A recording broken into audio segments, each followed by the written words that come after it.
নমস্কার।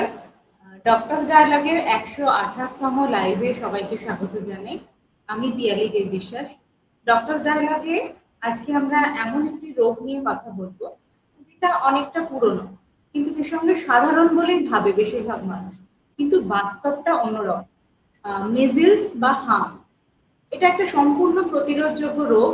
তবু আজও ভারত এবং আমাদের প্রতিবেশী দেশগুলোতে এই রোগে শিশু মৃত্যু হচ্ছে। ভারতেও ছড়িয়ে ছিটিয়ে নানান জায়গা থেকে নতুন নতুন কেস আসছে।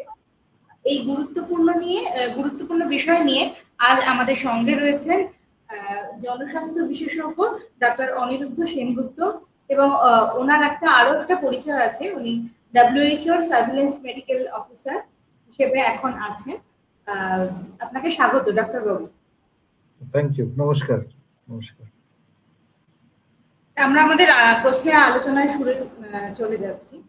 সাম্প্রতিক সময় আমরা দেখছি যে বাংলাদেশে হামে আক্রান্ত হয়ে 100-র বেশি শিশু মৃত্যু হয়েছে। গত কয়েক বছর ধরে আমরা পাকিস্তানেও এরকম অসংখ্য শিশু মৃত্যু হয়েছে এবং সেটা হামে হয়েছে, এরকম ভাবেই আমাদের কাছে আসছে। আমাদের দেশে আমাদের দেশের সারা জায়গায় ধরুন নানান জায়গা থেকেও আক্রান্ত হওয়ার খবর আসছে। আমার প্রশ্ন যে ভ্যাকসিনেশন সত্ত্বেও কেন আমরা হামকে নিয়ন্ত্রণ করতে পারছি না, এবং কেন টিকা থাকা সত্ত্বেও আমরা এতটা ঝুঁকিতে রয়েছি হামকে নিয়ে?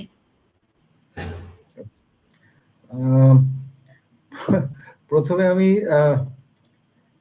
বাংলাদেশের কথাটা বলছি। বাংলাদেশে সত্যি খুব খারাপ অবস্থা। তার কারণটা হচ্ছে লেটেস্ট যে ডেটা সেটা অনুযায়ী বাংলাদেশে প্রায় 32,000-এর বেশি সাসপেক্টেড মিজলস পাওয়া গেছে। ঠিক আছে, মারা গেছে কনফার্মড মিজলসের জন্য মারা গেছে 200-র বেশি, 216।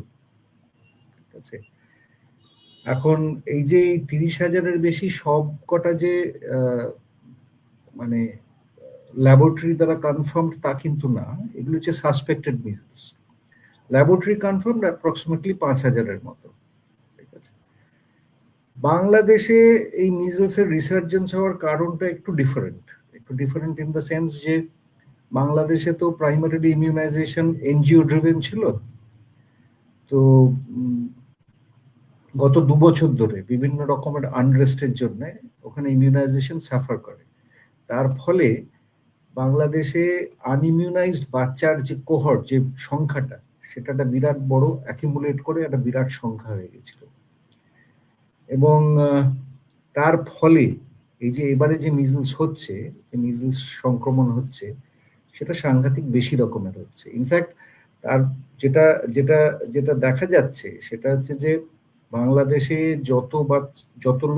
যত বাচ্চার মিজলস সাসপেক্ট করা হয়েছে তার মধ্যে প্রায় 75%, অলমোস্ট 75% বাচ্চা তারা 0 ডোজ বাচ্চা। মানে তারা বেসিক্যালি 1 বছর বয়স হয়ে গেছে কিন্তু কোনো ভ্যাকসিন পায়নি। মানে বেসিক ভ্যাকসিন যেটাকে আমরা ধরি সেটা হচ্ছে ডিপথেরিয়া, পারটুসিস, টিটানাসের প্রথম ডোজ, সেটাও তারা পায়নি। সেহেতু ওখানে হওয়াটা খুব একটা অস্বাভাবিক না। 2 নম্বর হচ্ছে যে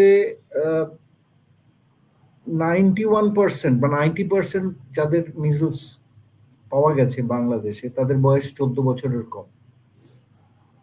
তার থেকেও চিন্তার সেটা হচ্ছে 30%-এর বেশি তাদের বয়স 9 মাসের কম। যে বয়সে 9 মাসে আমরা সাধারণত হামের টিকা দিতে শুরু করি 9 মাস বয়স হয়ে গেলে, কারণ মার কাছ থেকে পাওয়া অ্যান্টিবডি বাচ্চাদের মধ্যে তখনও থাকে, সেটা সাধারণত প্রোটেকশন দেয়। কিন্তু ওখানে বাংলাদেশে এখন মিজলসের প্রাদুর্ভাবটা এতই বেশি যে এমনকি 9 মাসের কম বয়সী বাচ্চাদের মধ্যেও মিজলস হচ্ছে। পাকিস্তানের প্রবলেমটা একটু ডিফারেন্ট ইন দ্য সেন্স, পাকিস্তানের এই প্রবলেমটা অনেক বছর ধরে চলছে। সেটা 1 নম্বর হচ্ছে যে পভার্টি, ইনইকুইটি, মাইগ্রেশন, তারপরে ন্যাচারাল ডিজাস্টার, আর ইদানিংকালে মানে কনফ্লিক্ট আফগানিস্তানের সঙ্গে, এই বিভিন্ন কারণে পাকিস্তানে কিন্তু মিজলস ইনসিডেন্স অনেক বছর ধরে হাই। পাকিস্তান মানে WHO হিসেবে ইস্টার্ন মেডিটেরিয়ানিয়ান রিজনের পরে ট্র্যাডিশনালি পাকিস্তান ওই eastern Mediterranean 50 to 65% measles case প্রত্যেক বছর কন্ট্রিবিউট করে। এই বছরও এই প্রথম এই 3 মাসে পাকিস্তানে 4,500-এর বেশি মিজলস হয়েছে কনফার্মড, এটা ঠিক আছে। সেহেতু আনকনফার্মড আনডিটেক্টেড আরো বেশি হবে। প্লাস ওখানে ইমিউনাইজেশন খারাপ, রুটিন ইমিউনাইজেশন খারাপ, ওখানে measles rubella vaccination campaign makeup করার জন্য 2-3 বছর বাদে বাদে করা হয়, কিন্তু এই ক্যাম্পেইনটা ঠিক রুটিন ইমিউনাইজেশনকে রিপ্লেস করে না। মানে সাস্টেইন করতে গেলে তাহলে রুটিন ইমিউনাইজেশনই লাগে। ক্যাম্পেইনটা হচ্ছে গোঁজ দেওয়ার জন্য, মানে যেখানে একটা ঘাটতি সেখানকার জন্য। ভারতবর্ষে সেই তুলনায় অবস্থাটা ভালো, তবে আমাদের যতটা ভালো হওয়া উচিত ছিল ততটা তার থেকে লেস দ্যান ডিজায়ার্ড। ভারতবর্ষে এই বছর 2026-এ প্রায় 10,000-এর মতো কনফার্ম মিজলস হয়েছে। তার মধ্যে ম্যাক্সিমাম হচ্ছে ইউপিতে, তারপরে তার সঙ্গে সঙ্গে রাজস্থান আছে, এমপি আছে, গুজরাট আছে, মধ্যপ্রদেশ আছে, এগুলোতে ম্যাক্সিমাম। পশ্চিমবঙ্গেও আছে, খুব যে কম আছে তা না, 100-র বেশি আছে। তবে পশ্চিমবঙ্গ উড়িষ্যা একটু নিচের দিকে, ঠিক আছে। আর এমনিতে আমাদের পশ্চিমবঙ্গে আপাতত এই মুহূর্তে আমাদের 300 মতন কনফার্মড মিজলস আছে পশ্চিমবঙ্গে এই বছর, ঠিক আছে। এটা কম ইউপির তুলনায়, যেখানে প্রায় 2,500-এর বেশি কনফার্ম কেস আছে। কিন্তু যেটা কনসার্ন, সেটা পশ্চিমবঙ্গে এটা গত বছরের তুলনায় বেড়েছে, সেটা একটা ইনক্রিজিং ট্রেন্ড এটা পশ্চিমবঙ্গে। এবং তার সঙ্গে বাংলাদেশে হচ্ছে, সেহেতু আমাদের একটু চিন্তা আছে ডেফিনেটলি।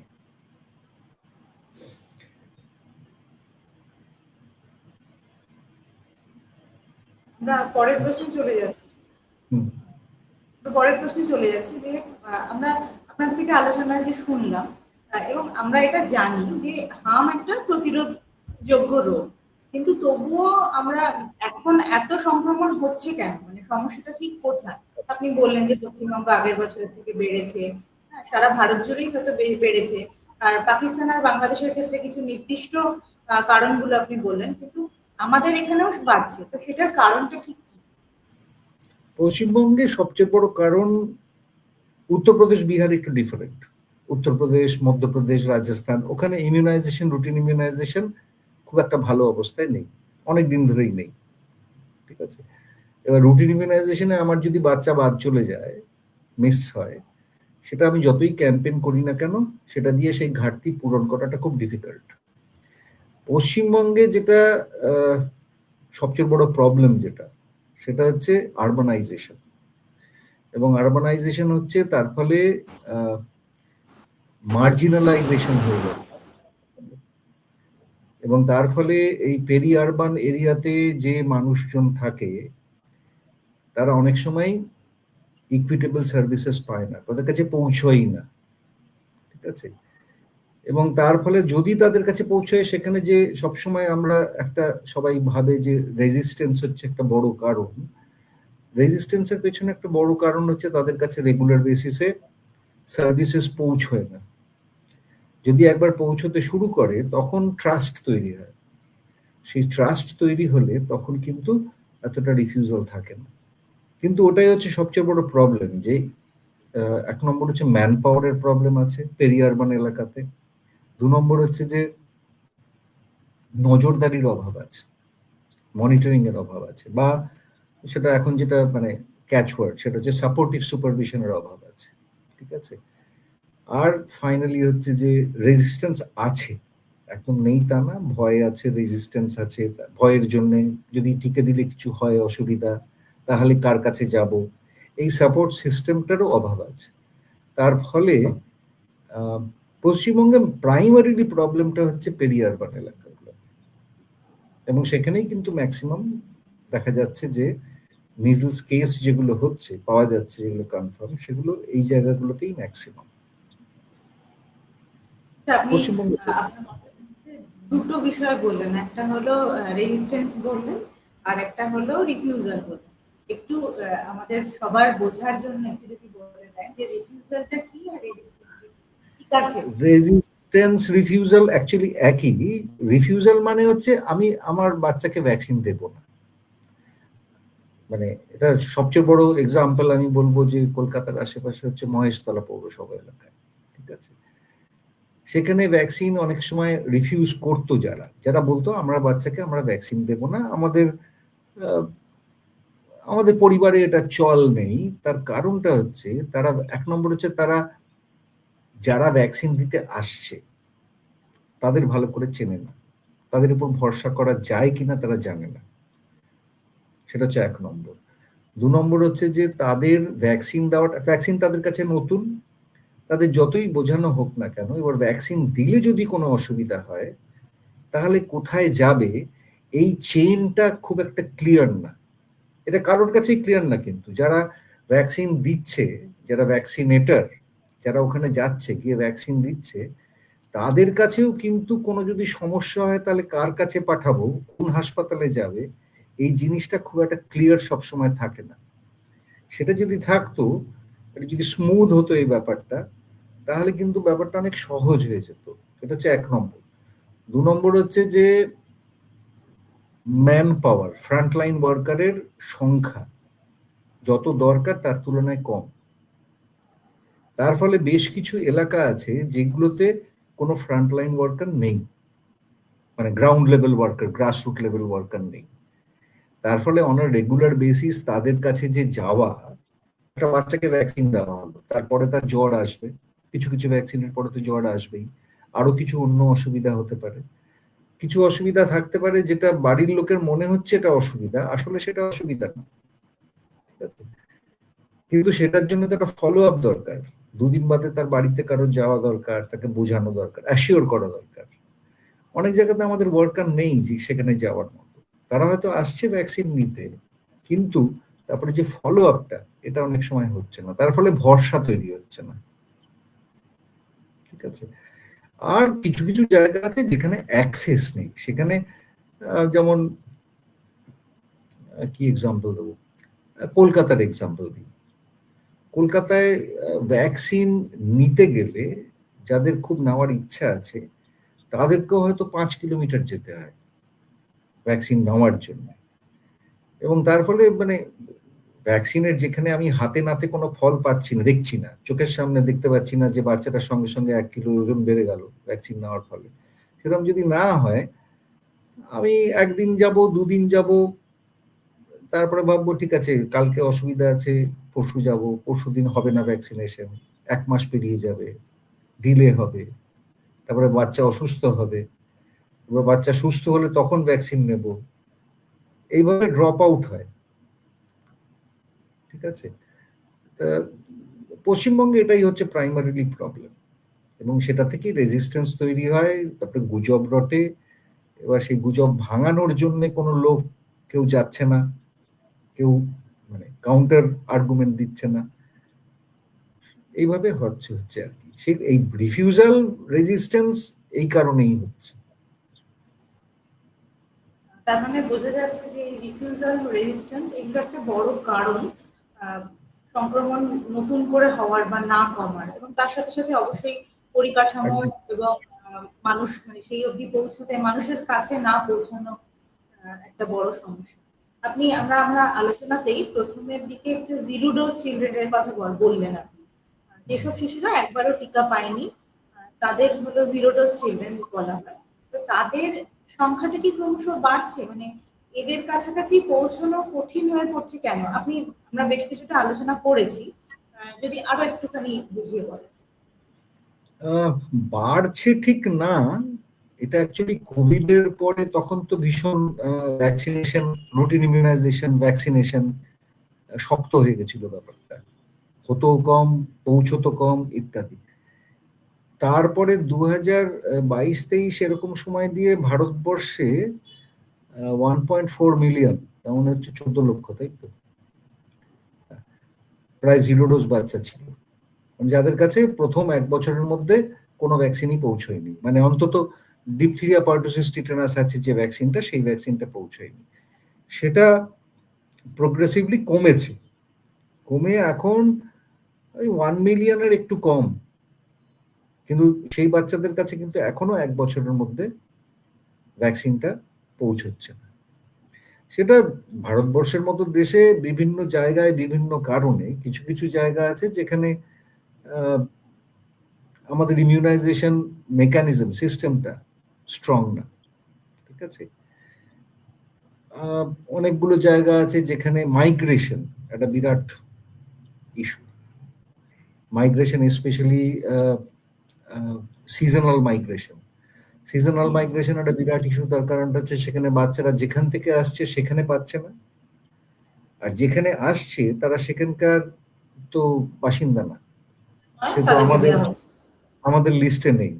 মানে দেওয়া হচ্ছে না, মানে কি, আমি ঠিক দেওয়া হচ্ছে না বলবো না, রিফিউজ করা হচ্ছে না, কিন্তু তাদের যে যে মেকানিজমটা আছে, আমার এলাকায় একটা বাচ্চা জন্মালো, সেটার জন্মালো যে সেটা আমি রেজিস্টার করলাম, রেজিস্টার করে সেই বাচ্চাটাকে আমি ফলো আপ করবো, কিন্তু আমার এলাকায় জন্মায়নি, সে তো আমার কাছে কোনো ইনফরমেশন নেই।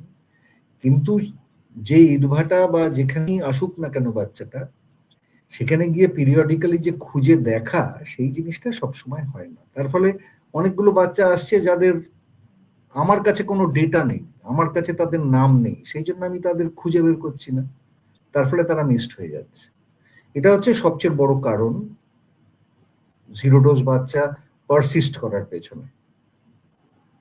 আর তাছাড়া তো যেটা বললাম যে অনেক জায়গা আছে যেখানে আমরা আমরা সেশন করি না, তাদের হয়তো 2 কিলোমিটার 4 কিলোমিটার 5 কিলোমিটার যেতে হচ্ছে, সেখানে তার কাছাকাছি সেশন করছি না, সেখানেও জিরো ডোজ বাচ্চা থাকছে প্রচুর।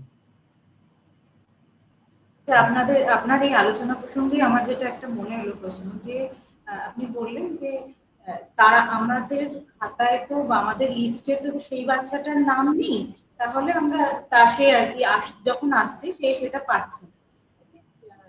এটা কি মানে নিয়মটা কি ঠিক এরকম, নাকি ধরুন সে ভারতবর্ষে যে কোনো জায়গা থেকে বাচ্চা আসলে সে ভ্যাকসিন পাবে, ঠিক নিয়মটা কি?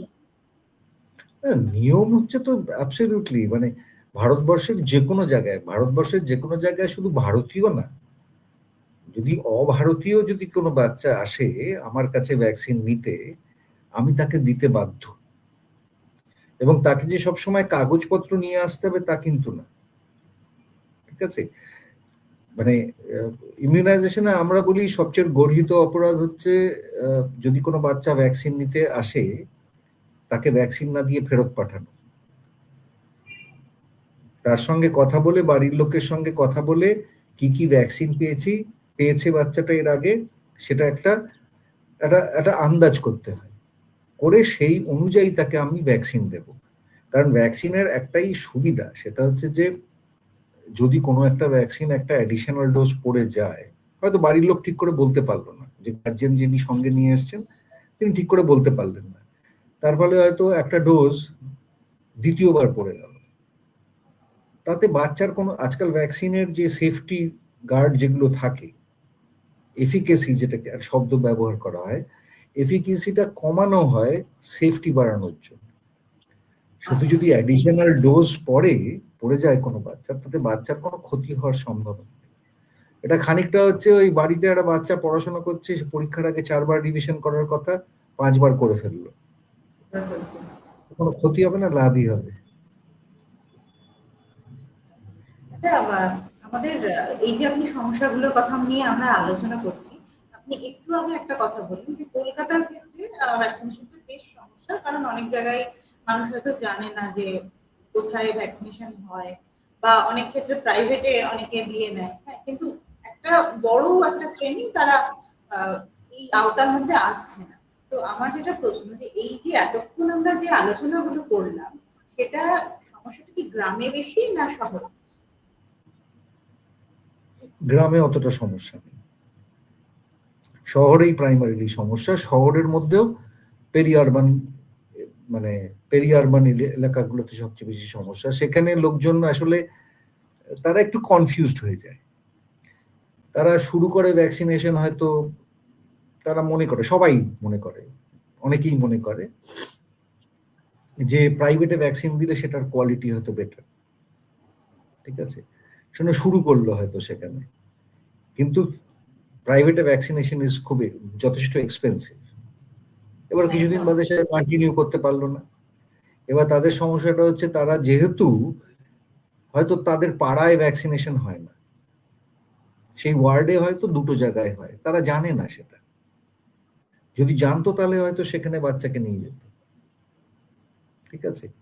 এই ইনফরমেশন ডিসেমিনেশনটাও তো কম হচ্ছে, কারণ আমাদের ডিসেমিনেশন করার, এই ইনফরমেশনটা ডিসেমিনেশন করার যে লোক, এই যে ধরুন আশা যেটা বলা হয়, আশা কর্মী অথবা ফ্রন্টলাইন ওয়ার্কারদের মধ্যে এএনএম যারা ভ্যাকসিনেশন অ্যাকচুয়ালি দেয়, অনেক জায়গায় সেখানে গ্যাপ আছে, মানে সেখানে যতজন দরকার তত লোক নেই, এবং এটা সবচেয়ে বেশি গ্যাপ কিন্তু পেরি আরবান এলাকায়।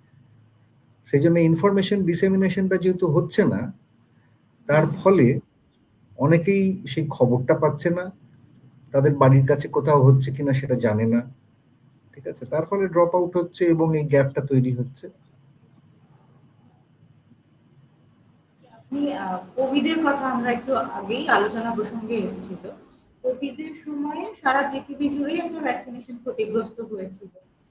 আপনি একটা ব্যাকলগের কথাটাও বললেন, যে একটা বিপুল ব্যাকলগ ছিল। আমার প্রশ্ন যে এক যে কোভিডের যে টিকাকরণ সেটা এই যে হার্ম হচ্ছে, চারপাশে মেসেজ ছড়াচ্ছে, এটাই কতটা প্রভাব আছে এর, সেইটা একটা। আর যে ব্যাকলগটা আমরা কোভিডের সময় থেকে বয়ে নিয়ে চলেছি, সেইটা এখন আমরা কতটা ওভারকাম করতে পারছি? কোভিড যে প্যান্ডেমিকটা শেষ হয়ে যাওয়ার পরে পরে মিজলস প্রচন্ড বেড়ে গেছিল, ঠিক আছে, কারণ তার মানে ওই সময়টা ভ্যাকসিনেশন খুব মানে হয়নি প্র্যাকটিক্যাল। কিন্তু তারপরে কিন্তু রুটিন ইমিউনাইজেশনে ওই ব্যাকলগ যেটা, মানে যে বাচ্চাগুলো পাওয়ার কথা ছিল পায়নি, তাদের অনেককেই কিন্তু ভ্যাকসিনেশন করে দেওয়া হয়েছে। ইনফ্যাক্ট পশ্চিমবঙ্গে তো আমরা 2023 সালে আমরা মিজলস রুবেলা ভ্যাকসিনেশন ক্যাম্পেইন করেছিলাম, কারণ 2023 পর্যন্ত কিন্তু সরি 2023 সাল পর্যন্ত ওই ব্যাকলগটা ছিল। তারপরে 2022 সাল জুড়ে পশ্চিমবঙ্গে মিজলস সাংঘাতিক বেশি হচ্ছিল, এবং তার ফলে 2023 সালের জানুয়ারি থেকে মার্চ পর্যন্ত পশ্চিমবঙ্গে মিজলস রুবেলা ভ্যাকসিনেশন ক্যাম্পেইন হয়, 15 বছর অব্দি বাচ্চাদের সবাইকে দেওয়া হয়। তারপরে কিন্তু হ্যাঁ, তারপরে কিন্তু পশ্চিমবঙ্গে মিজলসের প্রাদুর্ভাবটা অনেক, প্রিভ্যালেন্সটা অনেক কমে গেছে, ঠিক আছে, কিন্তু সেই ব্যাকলগটা সেই অর্থে কিন্তু মানে নেই, সেই অর্থে নেই। কিন্তু এখন যেটা হচ্ছে যে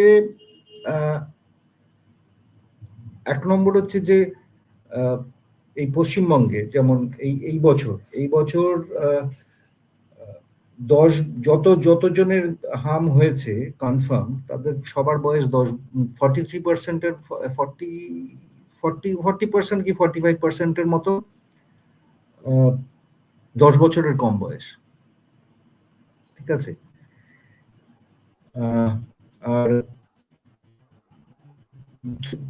14 বছরের বেশি বয়স হচ্ছে প্রায় 45%-এর মতো, ঠিক আছে। শুধু বেশি বড় এজ গ্রুপেই কিন্তু মিজলস বেশি হচ্ছে। কিন্তু যেটা সবচেয়ে চিন্তার কারণ, সেটা এই বছর এই প্রথম কোয়ার্টারে পশ্চিমবঙ্গে প্রায় 20% কনফার্ম মিজলস 9 মাসের কম বয়স।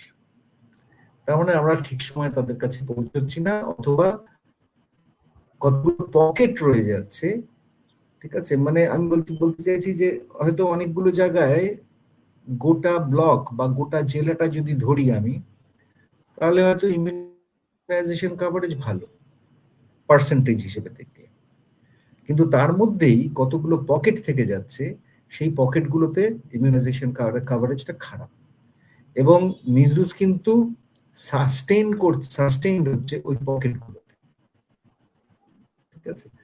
মানে গোটা জেলা জুড়ে হয়তো খারাপ না পার্সেন্টেজ ওয়াইজ যদি আমি দেখি, কিন্তু কতগুলো পকেট আছে সেখানে ইমিউনাইজেশন কভারেজ খারাপ। এখন প্রাইমারি চ্যালেঞ্জ যেটা, সেটা হচ্ছে যে যেখানে যেখানে মিজলস হচ্ছে সেখানে এই পকেট থাকবেই আছে, সেই পকেটটাকে খুঁজে বের করে সেখানকার বাচ্চাদের যদি ইমিউনাইজেশন কাভারেজ আমরা বাড়িয়ে নিতে পারি, তাহলে সঙ্গে সঙ্গে এই জিনিসটা কমে যাবে পশ্চিমবঙ্গে। সেটা খুঁজে বের করাটা হচ্ছে চ্যালেঞ্জ একটা। আচ্ছা, আপনি চ্যালেঞ্জের কথা বলুন, আমি জাস্ট একটা এই কথাটার প্রসঙ্গে একটা বিষয় বলবো। আপনি বললেন যে একটা কভারেজ, হ্যাঁ, এই যে কভারেজটা মানে ধরুন আমার বাচ্চা টিকা পেলো, সে টিকা নিচ্ছে, আমি সচেতন, আমি আমার বাচ্চাকে দেওয়াচ্ছি, কিন্তু আমার পাশের বাড়ির বেশ কয়েকটি বাড়ির বাচ্চা তারা মিজেল সম্পর্কে তাদের একটা ভয় আছে বা টিকাকরণ সম্পর্কে একটা ভয় আছে, তারা নিল না।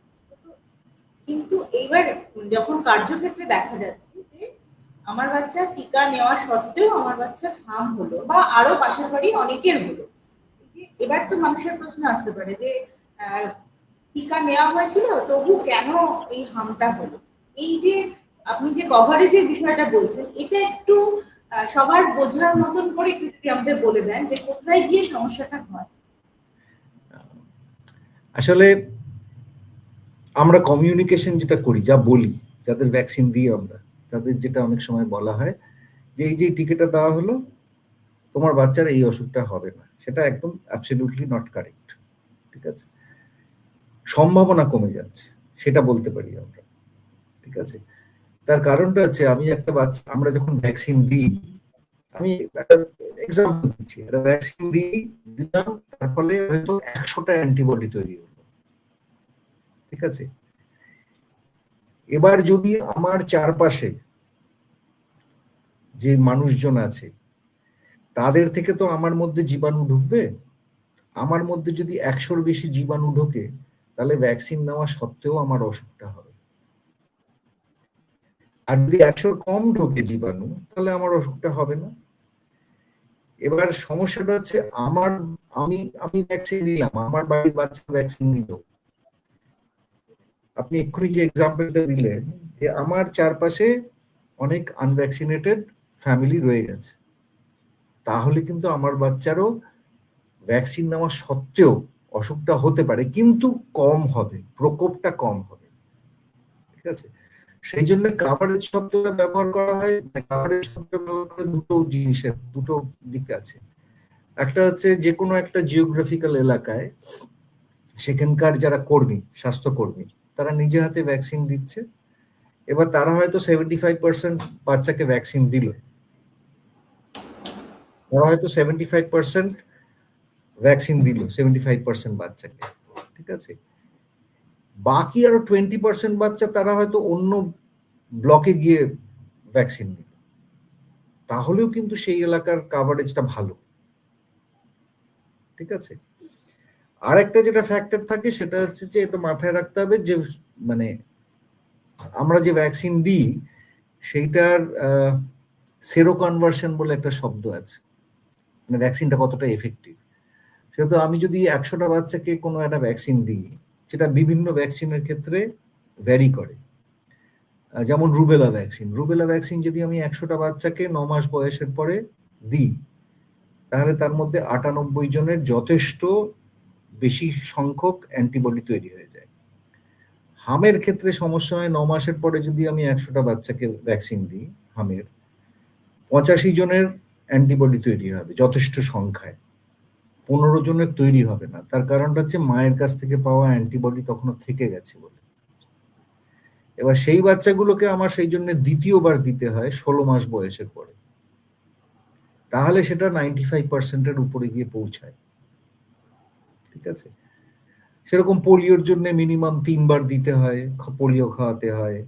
ঠিক আছে, পেন্টাভ্যালেন্ট বা ডিপিটি 3বার দিতে হয়, তারপরে বুস্টার দিতে হয়। ঠিক আছে, এবং তারপরেও মাথায় রাখতে হবে যে ভ্যাকসিন সারা জীবনের জন্য ইমিউনিটি দেয় না। ঠিক আছে, যত দিন যায় তত আমরা যেরকম আমি যেরকম ক্লাস 3-4-এ যা পড়াশোনা করে যা পড়েছিলাম, সেগুলো যত দিন যাচ্ছে তত তা ভুলে যাচ্ছি। হয়তো তারপরে রিভিশন করলে হয়তো তাড়াতাড়ি মনে পড়ে যাবে। সেরকম ভ্যাকসিনের মানে অ্যান্টিবডিও তাই, ছোটবেলায় যে ভ্যাকসিন নিয়েছিল তারপর গ্র্যাজুয়ালি অ্যান্টিবডির সংখ্যাটা কমতে যাচ্ছে। এবার 15 বছর বাদে যদি আবার একটা বুস্টার দেওয়া হয়, সঙ্গে সঙ্গে আবার বেড়ে যাবে, তখন আর ওই 3টে ডোজ লাগবে না। ঠিক আছে, তো সেহেতু ভ্যাকসিনেশনের রেসপন্সটা একটু ডাইনামিক, ঠিক আছে। একটু আগে আমরা একটা আলোচনা করছিলাম, আপনি বললেন যে ভ্যাকসিনেশনের ক্ষেত্রে বেশ কিছু সমস্যা রয়েছে। সেটা একটা হলো আমরা ম্যান পাওয়ারের সমস্যা দেখেছি, যে মানুষের মধ্যে অ্যাওয়ারনেস জেনারেট করবে, সেই প্রান্তিক যে জায়গায় পৌঁছে যাবে সেই আশা কর্মীরা আমরা সব জায়গায় তাদেরকে পাচ্ছি না। আবার আপনি বললেন যে একটা মনিটরিং এর ক্ষেত্রেও খুব বড় সমস্যা রয়েছে। আবার আমরা মানে যেগুলো আবার আমরা দেখছি যে বিভিন্ন জায়গায় কোঅর্ডিনেশনেরও একটা সমস্যা রয়েছে। আমরা এটা তো জানি যে আমাদের প্রতিবেশী যে দেশগুলো তার তুলনায় ভারতের টিকাকরণ নীতিগতভাবে খুবই শক্তিশালী এবং খুব প্ল্যানফুলি একটা প্রোগ্রাম। তো এখানের ইমপ্লিমেন্টেশন গ্যাপটা কোথায় হচ্ছে এবং এই সমস্যাগুলোর মধ্যে কোনটা বেশি বলে আপনার মনে হয়? ইমপ্লিমেন্টেশন গ্যাপ প্রাইমারিলি হচ্ছে এমনিতে আমাদের কোন রকমের কি বলবো, অ্যাটলিস্ট অ্যাজ ফার অ্যাজ সবচেয়ে সিনিয়র মোস্ট ভ্যাকসিন যেগুলো, সেগুলোর ক্ষেত্রে কিন্তু সেরকম কোনো সাপ্লাইয়ের অভাব খুব একটা নেই, সাপ্লাই ডেফিসিট নেই। যেটা হয় সেটা হচ্ছে যে বাচ্চারা তো মানে পপুলেশনটা তো স্ট্যাটিক হয় না, পপুলেশন একটা জায়গা থেকে আরেকটা জায়গায় যায়। এবার যেখানে যাচ্ছে সেখানে গিয়ে হয়তো তারা জানে না কোথায় গিয়ে নিতে হবে, তারপরে যখন আবার ফিরে আসছে তখন অনেক দেরি হয়ে গেছে, ঠিক আছে।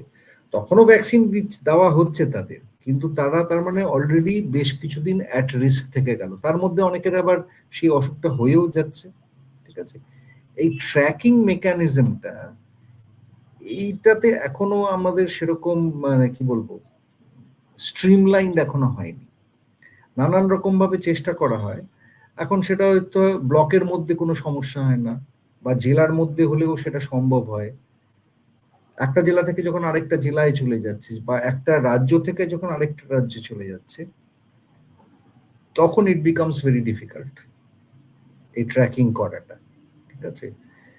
আর আরেকটা যেটা প্রবলেম সেটা হচ্ছে বললাম, যেটা এটা একটু আগে বললাম, সবচেয়ে বড় সমস্যা হচ্ছে একটা হচ্ছে মাইগ্রেন্টদের একটা সমস্যা আছে বিরাট বড়, মাইগ্রেন্ট লেবারদের তাদের ট্র্যাক করাটা হচ্ছে সবচেয়ে ডিফিকাল্ট। এবং সেই ক্ষেত্রে তারা যে এলাকায় কাজ করতে যাচ্ছে তাদের একটা বড় রেসপন্সিবিলিটি হওয়া দরকার, যে যে জায়গায় মাইগ্রেন্টরা নর্মালি আসে সেখানে রেগুলার বেসিসে গিয়ে একটা সার্ভে করে চেক করা যে যারা এসছে তাদের মধ্যে বাচ্চারা যারা এসছে তাদের বয়স টয়েস ইত্যাদি, তাদের কি ভ্যাকসিন দেওয়া প্রযোজ্য, এবং সেটার জন্য প্ল্যানও আছে, কিন্তু সেই প্ল্যানটা অনেক সময় ওই আর কি মানে একটু ইমপ্লিমেন্টেশনে একটু ঘেটে যায়। দেখা যাক, একেবারে আমরা আশাবাদী, নিশ্চয়ই সময়ের সঙ্গে সঙ্গে আমরা ওভারকাম করতে পারবো। ডেফিনেটলি আগে থেকে অনেক উন্নতি হয়েছে, অনেক বেশি রোবাস্ট প্ল্যানিং হয়, ঠিক আছে। সেহেতু আগের থেকে তো কমেছে ডেফিনেটলি, এবছর বেড়েছে, অ্যাক্সিডেন্টালি বেড়ে গেছে, কিন্তু তার মানে সেটার আবার একটা ফ্লিপ সাইডও আছে, কিন্তু বেড়েছে মানে নজরদারিটা ভালো হচ্ছে, ঠিক আছে। বেড়েছে মানে নজরদারি ভালো আছে। হ্যাঁ, যদি নজরদারি ভালো না হতো তাহলে বেড়েছে যে আমরা তো জানতেই পারতাম না, ঠিক আছে। আচ্ছা, বোঝা গেল। আচ্ছা, এই যে আমরা শুনছি যে হাম বেড়েছে, হ্যাঁ, কিন্তু সাধারণভাবে হামকে কিন্তু খুব একটা সাধারণ রোগ, মানে অত বেশি ভয়ের নয়, অত বেশি জটিলতা নয়, খুব সাধারণভাবেই নেয় মানুষ এখনো পর্যন্ত হামকে। আমার প্রশ্ন যেটা হলো যে একটা হাম হলে সেটা একটা বাচ্চার ক্ষেত্রে কি কি জটিলতা তৈরি করতে পারে, কি কি সমস্যা হতে পারে? আমি ভীষণ বাংলা করে বলবো, ভীষণ সোজাভাবে বলবো। একদম আপনার যেটা সুবিধা হয়। আমাদের শরীরের বিভিন্ন জায়গায় চামড়া আছে, ঠিক আছে, গায়ের চামড়া আছে, চোখের একটা চামড়া আছে, নাকের মধ্যে একটা ইপিথিলিয়াম যেটাকে চামড়া, সেটা এক জাতীয় চামড়াই, শ্বাসনালীর ভেতরে আছে, খাদ্যনালীর ভেতরে আছে, এমনকি আমাদের ব্রেন আর শিরদাঁড়ার মধ্যেও, যেখানে ওই সেরেব্রোস্পাইনাল ফ্লুইড থাকে তার চারদিকে একটা ইপিথিলিয়াম আছে, সেটাকে এক জাতীয় চামড়াই বলতে পারেন, ইপিথিলিয়াম বেসিক্যালি। মিজলস যেটা করে সেটা হচ্ছে যে কোনো জায়গায় ইপিথিলিয়াম আছে সেটাকে এফেক্ট করে, ঠিক আছে। তার ফলে মিজলসের জন্য গায়ের চামড়া তো আছে, তার জন্য র্যাশ বেরোয় একটা, চোখের চামড়া আছে কনজাংটাইভা, সেই জন্য কনজাংটিভাইটিস হয়, নাকের ভেতরে চামড়া আছে সেই জন্য সর্দি হয় প্রচন্ড, শ্বাসনালীর ভেতরে চামড়া আছে তার ফলে নিউমোনিয়া হতে পারে, খাদ্যনালীর ভেতরে চামড়া আছে তার জন্য মিজলসের একটা কমপ্লিকেশন হচ্ছে পারসিস্টেন্ট ডায়রিয়া। এমনকি মিজলসের এরকম সাংঘাতিক কমপ্লিকেশন হয় এনকেফেলাইটিস হতে পারে। তার কারণটা হচ্ছে ব্রেনের মধ্যে এবং স্পাইনাল কর্ডের মধ্যে যে চামড়াটা আছে, এই সেরেব্রোস্পাইনাল ফ্লুইডের যে কম্পার্টমেন্টটা লাইন করছে, সেখানে এফেক্ট করে বলে এনকেফেলাইটিস হতে পারে। এবং সেটা এনকেফেলাইটিস এক জাতীয় এনকেফেলাইটিস, কিন্তু হাম হওয়ার 20 বছর পরেও হতে পারে। সেটাকে মানে সেটা খুব ডেঞ্জারাস একটা এনকেফেলাইটিস এবং কোনো চিকিৎসা নেই এটা। সেহেতু মিজলস হলে কমপ্লিকেশন সাংঘাতিক। ইনফ্যাক্ট যত মানে সংক্রামক রোগ যতগুলো আছে তার মধ্যে মিজলস সবচেয়ে ডেঞ্জারাস। যদি 100টা বাচ্চা 100 জনের যদি মিজলস হয়, 30 জনের পর্যন্ত কমপ্লিকেশন হতে পারে, 30%। আর যাদের কমপ্লিকেশন হয় তাদের 80% পর্যন্ত মারা যেতে পারে। কিন্তু ওই আর কি, সেটাকে প্রিভেন্ট করার সবচেয়ে সোজা রাস্তা হচ্ছে, 1 নম্বর হচ্ছে ভিটামিন এ। ওটা যে একদম মানে 80%-এর কমপ্লিকেশন কমিয়ে দেবে, বন্ধ করে দেবে। 2 নম্বর হচ্ছে হাম হলে ওই যে ওই কচু সেদ্ধ, ঘেঁচু সেদ্ধ ইত্যাদি লোকে খাওয়ায়, সেটা না খাইয়ে একটু ভালো ভালো খাওয়াতে হবে, ঠিক আছে। আমিষ টামিষ খাওয়াতে হবে যারা খায়, ডিম ফিম খাওয়াতে হবে, ভালো মন্দ খাওয়াতে হবে, বাড়িতে নর্মাল যেরকম খাবার সেরকম যেটাতে আর কি বেসিক্যালি ভিটামিন এ যেগুলো আছে, যেমন এমনকি ওই রঙিন সবজি হলেও হবে, কিন্তু প্রপার খাওয়াতে হবে, মানে ওই কি বলে একদম সেদ্ধ মেদ্ধ না খাইয়ে প্রপার রান্না করা। নিউট্রিশনটা যদি মেনটেন করা হয় মিজলস হলে, তাহলে কিন্তু কমপ্লিকেশন অনেক কম হয়। ইনফ্যাক্ট মিজলস হলে ম্যালনিউট্রিশন হতে পারে, সেই জন্য নিউট্রিশনের দিকে বিশেষ করে নজর রাখা দরকার। কারণ এছাড়া আর কোনো স্পেসিফিক অ্যান্টিবায়োটিক অ্যান্টিভাইরাল মিজলসের ক্ষেত্রে কাজ করে না, ঠিক আছে।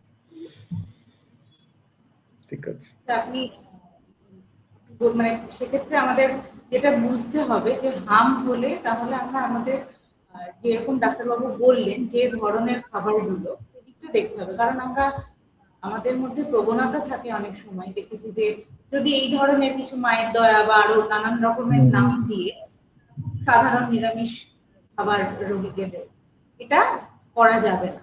এটার পরিবর্তে পুষ্টিকর খাবার সেগুলো দিতে হবে। আচ্ছা, আরেকটু যদি আমাদের বলেন, আপনি বললেন যে প্রায় 20 বছর পরে একটা সমস্যা হতে পারে, এই হামের যে দীর্ঘমেয়াদী যে সমস্যাগুলো যদি আলোচনা।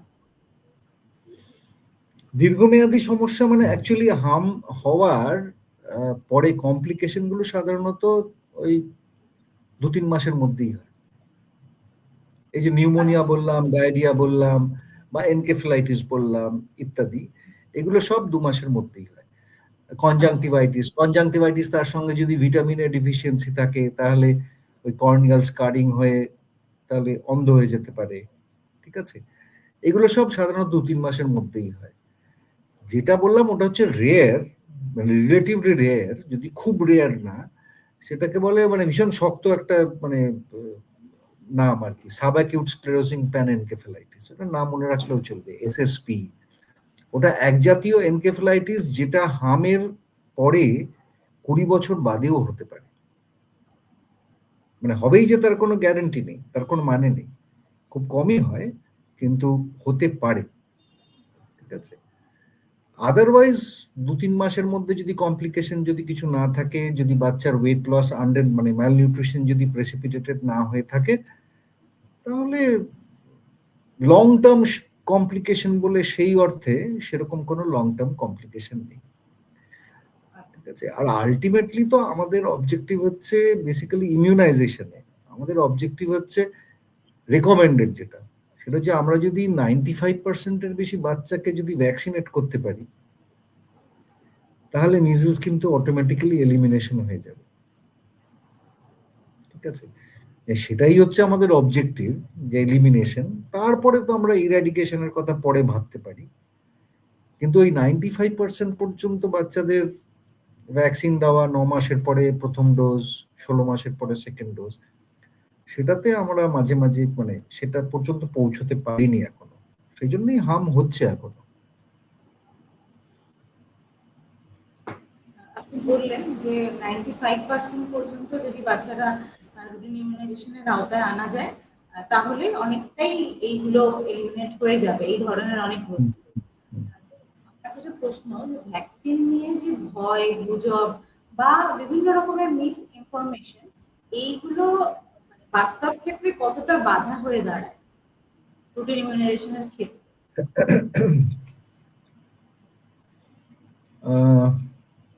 হ্যাঁ, ডেফিনেটলি এটা একটা অবস্টেকেল।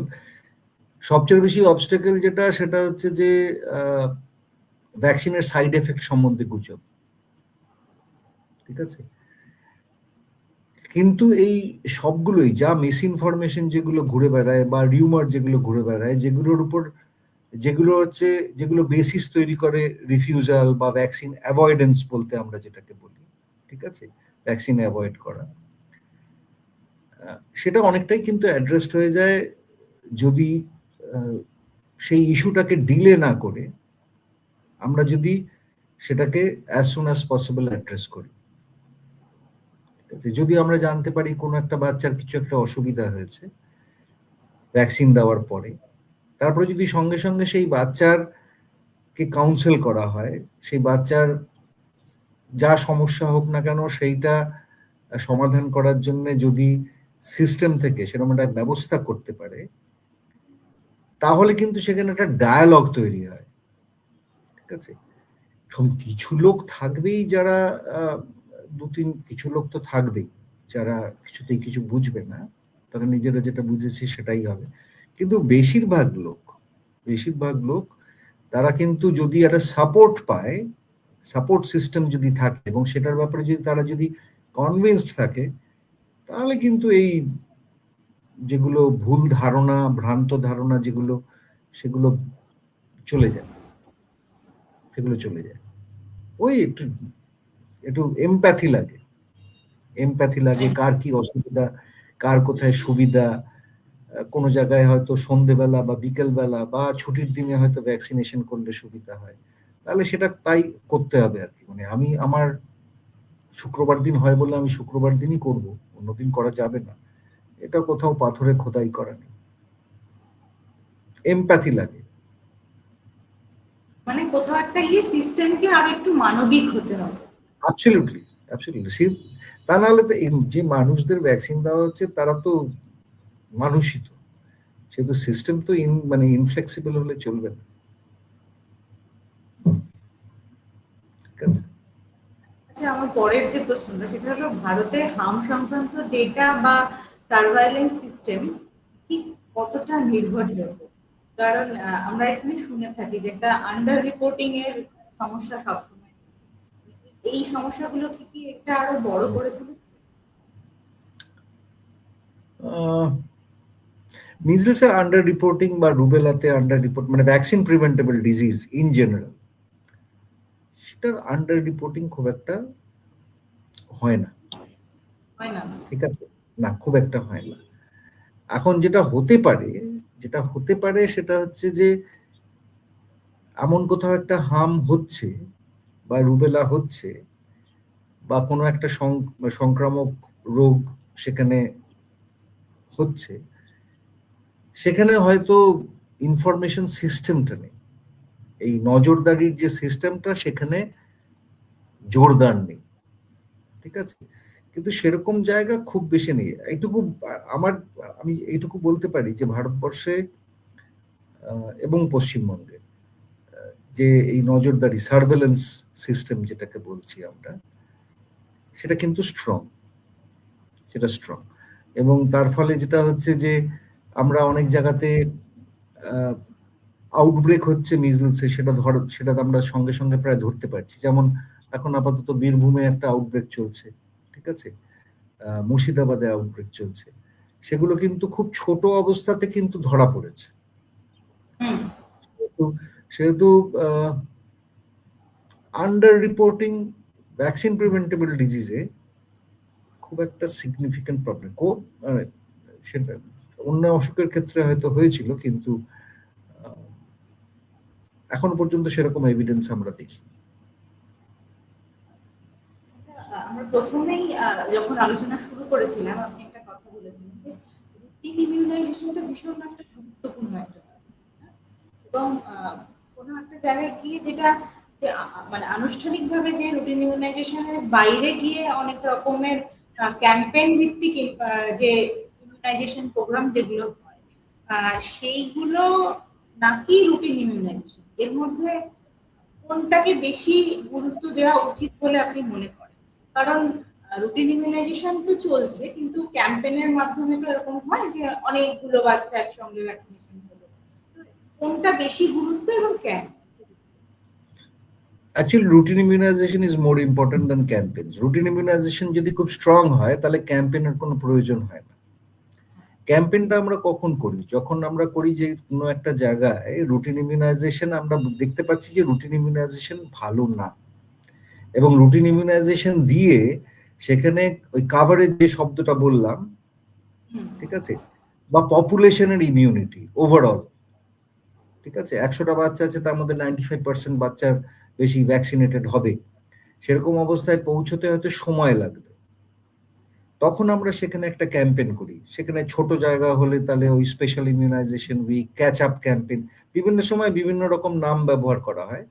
ক্যাম্পেইনটা হচ্ছে বেসিক্যালি রুটিন ইমিউনাইজেশনের যেখানে ঘাটতি আছে সেই জায়গাটাকে মেক আপ করার জন্য, এবং সেটা কিন্তু short term, always short term. Routine immunisation হচ্ছে একদম ফাউন্ডেশন, কিন্তু it is always more important than campaigns. আচ্ছা, আমরা অনেকটা আলোচনা করলাম আমার মনে হয় এমআর নিয়ে, মেজেলস নিয়ে, এবং হাম, মেজেলস বা হাম নিয়ে মানুষের কাছে যে ইনফরমেশনটা যাওয়া দরকার, আমার মনে হয় যে মানুষ অনেকটাই সেটা শুনেছেন এবং বুঝতে পেরেছেন আমাদের আলোচনা থেকে।